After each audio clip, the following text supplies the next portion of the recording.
Hello everyone and welcome back to Bottle Mining and Antiques. And today we are going to be walking through an antique mall. So let's get right into it. This was one of the first things I saw in the antique mall. I thought it was really cool. This TV bar. This is like a TV stand from I think the early 70s, maybe even the 80s. And they turned it into an awesome bar. I don't normally see anything too crazy in this booth, but I figured I'd look through it. There's some stereo view cards, $125 I think that's it. That's not a bad price.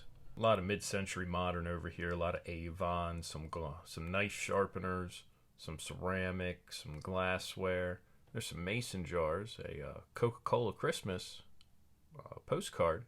There's some cabinet cards. Nothing good in there. I looked. All the bottles are kind of overpriced, unfortunately.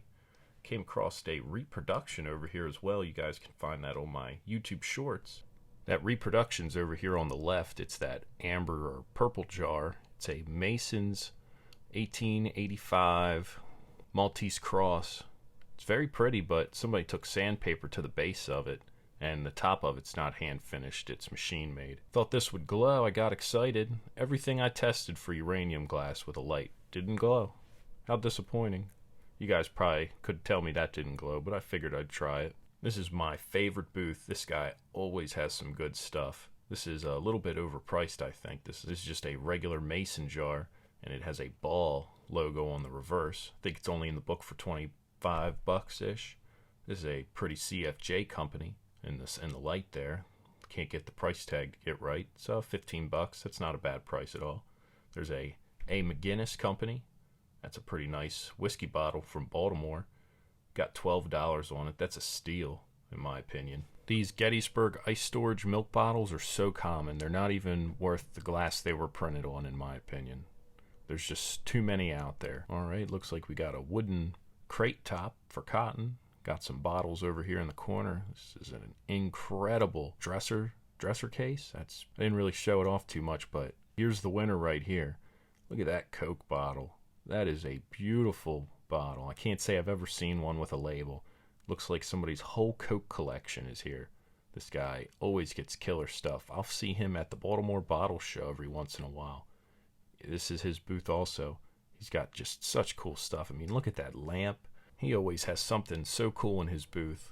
Like, look at that old snake oil salesman hat. He's got a nice old bottle here from the 30s. Nice poison bottle. And this window right next to his booth makes all the bottles look so cool, especially if he's got some really nice ones in there. It's just a regular Wyethborough drugstore. This guy's always got some cool Civil War and Gettysburg stuff. He's got right now some historic views of Gettysburg. I think that's from probably the 40s. It's not too early. He's got some cabinet cards of Civil War soldiers. That's pretty cool. You don't see them too often. All right, now to the next one. There's a little jar for a store, a mannequin, Abraham Lincoln. This guy's always gets some interesting bottles every once in a while. Sometimes, not today though. Let me know if you guys want to see more antique walks and see kind of what I like to look for. Or if you guys see something I should have bought and I left behind and you would have bought it. Definitely leave a comment below. I'd like to know what you guys collect and buy. That's a Piso chemical company. He used to have a cocaine bottle in here, but it appears somebody bought it. He's got some advertising ashtrays. Do you guys know who Billy Southworth is? Well, here's his baseball signed by him, $1,100. What a deal. Would you buy this baseball? Let me know in the comments below. Or if he's a historical figure in the baseball community, let me know. Do you think it's going to glow?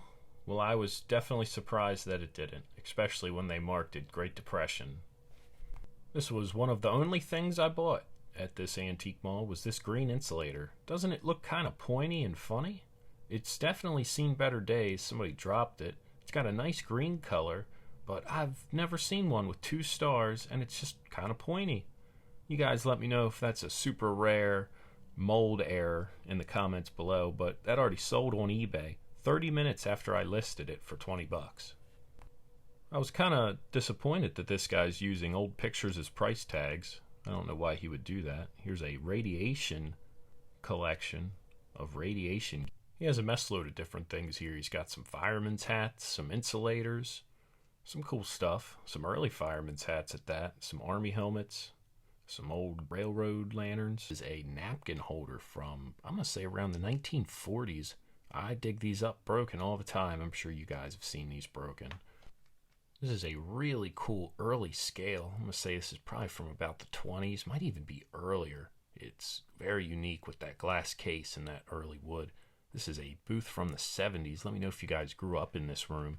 But that'll have to conclude the Antique Mall episode. Thank you guys all for watching, and stay tuned for the next episode.